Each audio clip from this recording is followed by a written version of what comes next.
Ini sudah saya jabarkan teman-teman. Di sini Anda bisa lihat, ada baca tuh ya.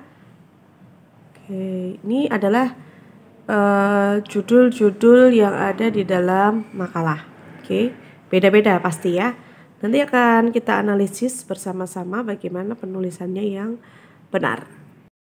Saya mulai dari yang ini, saya skip dulu. Terus saya mulai dari yang ini. Ini ada di bagian depannya.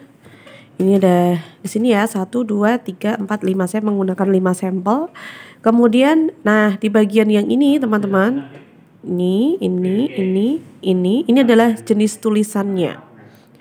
Ya, ini adalah jenis tulisannya. Jenis tulisannya adalah makalah. Ada penulisannya makalah, ada penulisannya laporan makalah, ada makalah, dan ada laporan makalah. Ya, mau ditulis makalah boleh, mau ditulis laporan makalah boleh. Ya, jadi kalau Anda penulisannya laporan makalah, sebetulnya itu menjadi frasa yang tidak efektif. Karena yang namanya makalah pasti melaporkan sesuatu. Ya, jadi cukup ditulis dengan penulisan makalah. Ini saya coret dulu ya, 2 sampel. Letaknya ada di mana? Letaknya ada di paling atas. Sudah ya.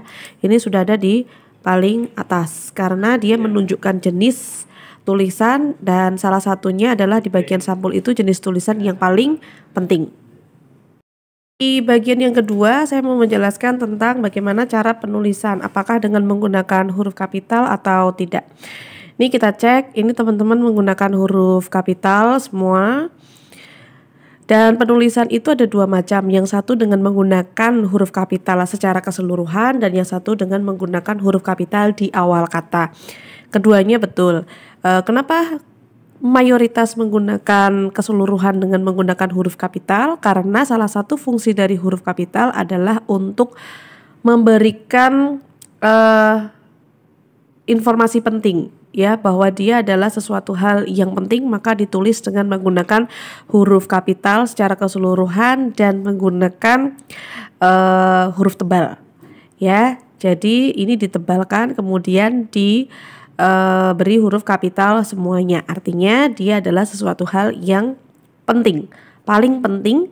Saya katakan ini paling karena dia letaknya ada di atas. Karena kalau kita tilik lagi, judul adalah kepala karangan, judul adalah cerminan dari isi pikiran penulisnya, maka itu sesuatu hal yang penting.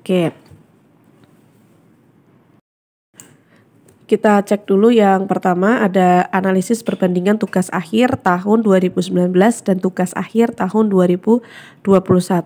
Saya katakan ini salah satu contoh pemborosan kata atau menjadi frasa yang tidak efektif karena ketika Anda sudah menuliskan di bagian sini tugas akhir tahun 2019 dan tahun 2021. Jadi yang tidak efektif, yang membuat tidak efektif adalah di bagian tugas akhir karena dia sudah merujuk pada tugas akhir yang sebelah sini. Yang kedua, analisis 2 judul tugas akhir tahun 2018 dan tahun 2019. Boleh ya. Jadi ada 2 judul di tahun 2018 dan tahun 2019. Terus di bagian yang sini ada analisis perbandingan tugas akhir pada tahun yang sama. Nah, ini menjadi satu frasa yang tidak efektif dan yang kedua adalah frasa yang ambigu. Artinya dia menimbulkan pertanyaan bagi pembacanya. Di bagian yang mana? Di bagian yang ini. Sama. Samanya itu sama yang mana? Sama yang tahunnya. Tahunnya itu tahun berapa? Nah, ini tidak dijelaskan. Kemudian yang selanjutnya ada analisis perbedaan tugas akhir tahun 2018 dengan tugas akhir 2019. Nah, kalau yang ini teman-teman, analisis perbedaan betul, tugas akhir betul. Ini harusnya ada tahunnya. Tahun 2018 bukan dengan, kalau dengan dia konjungsi yang digunakan untuk orang. Ya, kalau yang di konteksnya di sini ya. Kalau ada 2 perbandingan berarti kita menggunakan dan bukan dengan. Ya, karena ada 2 hal yang berbeda. pakainya dan tugas akhir dan ini tahun, langsung tahun ya. Jadi analisis perbedaan tugas akhir tahun 2018 dan tahun 2019. Kemudian yang terakhir ada tugas analisis 2 judul skripsi. Nah ini nih rancu nih yang di bagian ini rancu. Mau skripsi atau mau tugas akhir? Karena kalau tugas akhir itu D3, kalau skripsi itu S1, D3 atau D4 ya. Kalau yang ini adalah S1. Ini yang bikin rancu ada di sini. Tugas analisis 2 judul skripsi tugas akhir tahun 2019 dan tahun 2021. Ada lagi? Yang ini kita analisis lagi ya. Ada ini. Oh no. Oke. Yang bagian sini ini tidak ada jenis tulisannya. Ini jenis tulisan ya seharusnya ya. Oke, ada makalah. Oke. Sama seperti penjelasan saya tadi. Kemudian analisis perbedaan tugas akhir tahun 2019 dan tugas akhir ini sama, menjadi frasa yang tidak efektif.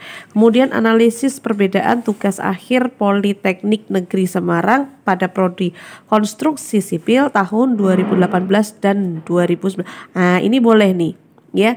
Ini salah satu contoh yang lengkap ya, karena dia mencantumkan tugas akhirnya itu yang dia teliti yang mana. Oh, ternyata dari Politeknik Negeri Semarang. Jurusannya apa? Prodinya apa? Oh, prodinya adalah konstruksi sipil di tahun 2018 dan 2019. Terakhir, analisis perbandingan tugas akhir tahun 2018 dan 2019.